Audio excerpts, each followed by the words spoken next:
भागवत सुनने का अधिकारी कौन है? बोले निर्मत्सराणाम सताम, जिनके भीतर से मात्सर्य मर गया हो वही भागवत सुनने का अधिकारी होता है। मात्सर्य माने मत्सर, मत्तः अग्रे सरतीति मत्सरः, ये व्यक्ति मुझसे इतना आगे कैसे निकल गया। जब आपको अपने से अधिक मान प्रतिष्ठा किसी की दिखाई पड़ती है तो कभी कभी हमको चुभने लगती है। तो दूसरे का उत्कर्ष यदि आपको काट रहा है, चुभ रहा है, तो जान लो आपके भीतर मत्सर घुसा हुआ है। मत्सर और मच्छर में थोड़ा ही अंतर है। मच्छर बाहर से काटता है, मत्सर भीतर से काटता है। मच्छर से बचने के तो उपाय खूब हैं, मच्छरदानी है, ऑल आउट है, कछुआ छाप है, पर ये मत्सर को मारने की दवा नहीं मिलेगी मार्केट में आपको।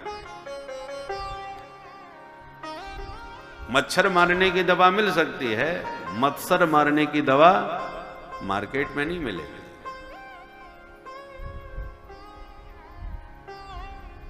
निर्मत्सराणाम सताम, व्यास जी कहते हैं निर्मत्सर माने मात्सर्य मार करके, निकाल करके आओ, तब भागवत तुम्हें पूरा लाभ देगी। आप दूध लेने आए हो गौ माता का, तो बर्तन साफ करके लाओ। बर्तन में खटाई लगी होगी तो सारा दूध तुम्हारा फट जाएगा। फिर कहोगे दूध का फायदा नहीं हुआ, हम तो खीर नहीं बना पाए। जो भी बनाना चाहे, दूध के रबड़ी बनाना है कि खीर बनाना है, वो बनेगी कब? जब पात्र भी साफ सुथरा होगा तब। भले ही दूध कितना भी बढ़िया हो, दूध के साथ पात्र भी तो बढ़िया होना चाहिए। तो श्रीमद् भागवत दिव्य प्रेमामृत है, पर इसको पीने वाला पात्र भी निर्मत्सर होना चाहिए, ये तो पदार्थ विकृत हो जाएगा। अच्छा, भागवत सुनने से लाभ क्या मिलेगा? वेद्यम वास्तवमत्र वस्तु शिवदम, पुनः अत्र शब्द का प्रयोग किया। अत्र वास्तव वस्तु वेद्यम, इस भागवत के सुनने से आपको वास्तव वस्तु का बोध हो जाएगा। वास्तव वस्तु क्या है? वास्तवो जीवः, वास्तवी माया, वास्तवम जगत। जीव, जगत और माया तीनों को वास्तव नाम से जाना जाता है। तो जीव, जगत और माया के स्वरूप का तुम्हें बोध हो जाएगा, ज्ञान हो जाएगा। वो ज्ञान हो जाने से क्या होगा? बोले शिवदम, यदि इन तीनों का तुम्हें ठीक से ज्ञान हो गया तो तुम्हारा कल्याण हो जाएगा। अब कल्याण हुआ कि नहीं हुआ वो तो मरने के बाद पता चलेगा। जीते जी लाभ क्या होगा? बोले तापत्रयोन्मूलनम, दैहिक दैविक भौतिक तापों में जो तुम दिन रात तपते रहते हो, इन दुखों की, तापत्रय की सर्वथा निवृत्ति, दुखों का उन्मूलन हो जाएगा। वृक्ष को काटने पर तो हो सकता है पुनः अंकुरित हो जाए, परंतु उखाड़ दिया जाए तो फिर वो अंकुरित नहीं हो पाएगा। तो तापत्रयोन्मूलनम, तीनों दुखों की आत्यंतिक निवृत्ति हमेशा हमेशा के लिए समाप्त हो जाएगी। और सिर्फ इतने ही लाभ नहीं है, सद्यो हृदयवरुद्धते त्रिकृत भी, अत्र शब्द का पुनः तीसरी बार प्रयोग किया। अवरुद्धते त्रिकृत भी, अत्र इस भागवत के सुनने से सद्यः माने शीघ्र ही, ईश्वरः हृदय अवरुद्धते, वह ईश्वर तुम्हारे हृदय में आकर के अवरुद्ध हो जाएंगे, कैद हो जाएंगे।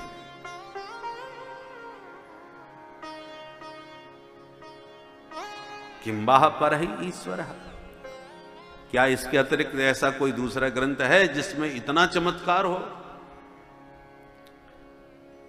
तो अत्र परमो धर्मः निरूपितः, उस अत्र में कहा अत्रैव निरूपितः नान्यत्र, इस ग्रंथ में ही आपको निष्कपट परम धर्म का निरूपण प्राप्त होगा, अन्य किसी ग्रंथ में नहीं। अत्रैव वास्तव वस्तु वेद्यम, वास्तव वस्तु का इसी ग्रंथ में तुम्हें बोध होगा, वो अन्यत्र नहीं। अत्रैव सद्यो हृदय अवरुद्धते, ईश्वर इसी ग्रंथ से शीघ्र हृदय में अवरुद्ध हो जाते हैं। वो अन्य चमत्कार, ऐसा चमत्कार किसी अन्य ग्रंथ में आपको नहीं मिलेगा। बोले इसमें जब इतने चमत्कार है तो फिर लोग भागवत सुनने आते क्यों नहीं?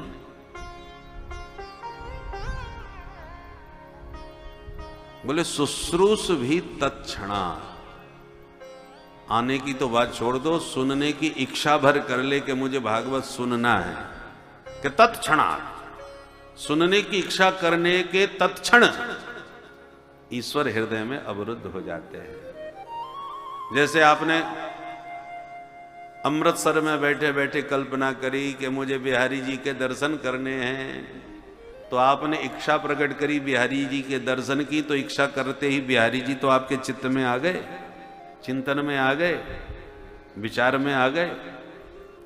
मुझे वृंदावन जाना है, भले ही आप बम्बई में बैठे हैं, पर वृंदावन जाने की परिकल्पना करते ही वृंदावन आपके चित्त में आ गया कि नहीं?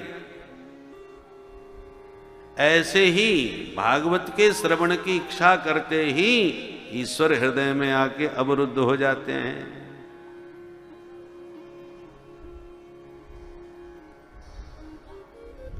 तो फिर इच्छा करते क्यों नहीं, कथा में आते क्यों नहीं? बोले कृत भी शुश्रूष भी, सुनने की इच्छा तभी आपके भीतर उत्पन्न होगी जब आप कृत भी माने सुकृत भी, जब तक आपके सुकृत नहीं होंगे, सुकृत माने पुण्य, जब तक आपके पूर्व पुण्य प्रबल नहीं होंगे तब तक इच्छा होगी ही नहीं। जन्मांतरे भवेत पुण्यम तदा भागवतम लभेत, हमारे जन्म जन्मांतर के, कल्प कल्पांतर के, युग युगांतर के पुण्य जब फल देना प्रारंभ करते हैं, फलीभूत होते हैं, तब सुनने की उत्कंठा उत्पन्न होती है। और पुण्य यदि प्रबल नहीं है, और हैं भी तो थोड़े कमजोर हैं, तीन स्थितियां होती हैं। एक तो बिल्कुल ही पुण्य नहीं है, एक हैं पर थोड़े कमजोर हैं, और दूसरे एकदम प्रबल हैं। प्रबल पुण्य होंगे तब तो आप एकदम भाग करके आएंगे, और कथा में नेक भी विक्षेप पसंद नहीं आएगा, एकाग्रता से सुनेंगे। कमजोर पुण्य होंगे तो आ तो जाएंगे, बैठ भी जाएंगे, पर खर्राटे बजाएंगे, सुनने में मन नहीं लगेगा। और बिल्कुल ही पुण्य नहीं होंगे तो चाहे कोई कितना भी तुमको निमंत्रण कार्ड दे, कितना भी टेलीफोन करे, भाई साहब बड़ी जोरदार कथा हो रही है, आओ एक दिन, तो जवाब मिलेगा कि तुम्हें भागवत की पढ़ी, हमें मरने की फुर्सत नहीं। भागवत के लिए समय कहां है भाई? ये तो बुढ़ों के काम है, काम धंधा कुछ नहीं होता, बैठे बैठे कथा सुनते हैं, हमारे पास इतना टाइम कहां? तो जब पुण्य नहीं होते तो इसी प्रकार की प्रपंच की बातें करता है, उसको रस ही नहीं आएगा, क्षण भर को भी आने की इच्छा ही नहीं होगी। इसलिए शुश्रूष भी कौन होगा? जो कृत भी ही होगा। पुण्य होगा तो सुनने की उत्कंठा होगी। भूख जोरदार लग रही है, इसका मतलब आप स्वस्थ हैं, खूब खाइए, प्रेम से मस्त होकर के सोइए। परंतु यदि आप कमजोर हैं या कोई बीमारी से ग्रसित हैं, बोले महाराज इच्छा ही खत्म हो गई खाने पीने की, कोई इच्छा नहीं है, कमजोरी आती जा रही है, खाने की इच्छा होती नहीं है, खाते पीते कुछ है नहीं, तो समझ लो अब जैसी आराम होने वाली है। आप घोर अस्वस्थ हैं, बीमार आदमी। उसी प्रकार जिनको भवरोग लगा हुआ है, संसार सर्प से जो डसे गए हैं, सर्प जिसको डस ले, सर्प का विष जिसके शरीर पर व्याप्त हो जाए, उसे नीम बड़ा मीठा लगने लगेगा, मिश्री कड़वी लगने लगेगी, ये लक्षण है। मिश्री कड़वी लगने लगे, नीम मीठा लगने लगे, समझ लो आपके शरीर में विष का प्रभाव है, विषधर ने आपको काट लिया। तो भव भुजंग से जो डसे हुए प्राणी होते हैं, जो मधुराधिपते रखिलम मधुरम, माधव जो अत्यंत मीठे हैं, प्रभु का नाम जो अत्यंत मीठा है, राम नाम अति मीठा है, कोई गा के देख ले। तो जिन जो स्वस्थ हैं उनको तो मीठा लगता है, क्योंकि वास्तव में मीठा है। भगवान भी बड़े मधुर हैं, मधुराधिपति हैं, मीठे तो हैं, पर जिनको भवरोग लगा है उनको कड़वे लगते हैं। भव भुजंग से जो डसे गए हैं उनको तो ये कड़वे लगते हैं। न कथा अच्छी लगेगी, न भगवान अच्छे लगेंगे, मीठे होने पर भी कड़वे लगते हैं। परंतु जो संसार के विषय कड़वे हैं वो मीठे लगते हैं। विषय संसार के जो है ना, जो स्वस्थ महापुरुष हैं वो तो कहते हैं अलम विषय वार्तया नरक कोट विभत्सया। भैया हमारे बीच में विषय वार्ता न करो, विषयों की चर्चा। तो संसार की बातें जिनको मीठी लगे और भगवान की चर्चा जिनको फीकी लगे, समझ लो भव भुजंग से ग्रसित प्राणी हैं। और संसार की बातें फीकी लगे और ठाकुर जी की चर्चा में रस आवे तो समझ लो स्वस्थ व्यक्ति है। ये लक्षण हैं, इन्हें लक्षणों से पहचानना चाहिए बीमारी है कि नहीं। प्यार से बोलो जय श्री राधे। तो शुश्रूष भी तत्क्षणात्, सुनने वाला वही होगा जो स्वस्थ होगा। कथा श्रवण की उत्कंठा, कथा रस पान करने की ललक, भूख कब लगेगी? जब आप एकदम स्वस्थ होंगे, भव भुजंग का प्रभाव आपके ऊपर नहीं होगा तब। तुम्हारा ये भागवत है क्या? निगम कल्पतरोर गलितम फलम शुक मुखादमृत द्रव संयुतम। निगम माने वेद, नितराम गमयति बोधयति स निगमो वेद। जो निरंतर उस पर तत्व का निरूपण करते हुए उस पर ब्रह्म का बोध कराता है, उसको निगम वेद कहते हैं। वेद रूपी विशाल वृक्ष से श्रीमद् भागवत रूपी रसीला फल टपका। निगम कल्पतरो गलितम फलम। कल्पतरु, कल्पतरु माने कल्प वृक्ष। किसी ने कहा कि आप तो वेदों की उपमा वृक्ष से दे रहे हो, ये तो हीनोपमा है। उपमा अच्छी वस्तु से दी जाती है, निम्न वस्तु से नहीं। कोई साहित्य में वर्णन करेगा किसी सुंदरी के मुखारविंद का तो चंद्रमुखी कहेगा, चंद्रमा से मुख की उपमा दी जाती है।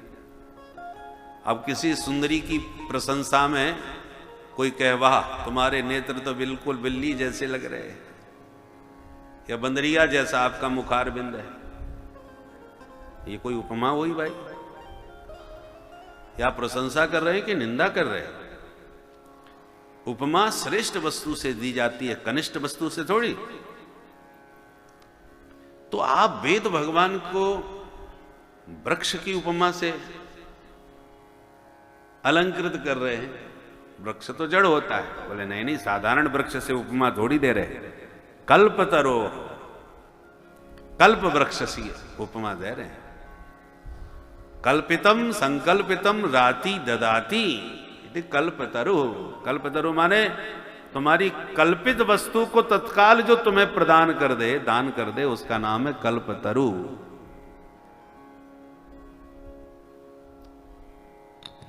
ऐसे वेद भगवान, वेदों के जो मंत्र हैं वो सारी कामनाओं को पूर्ण करने वाले होते हैं।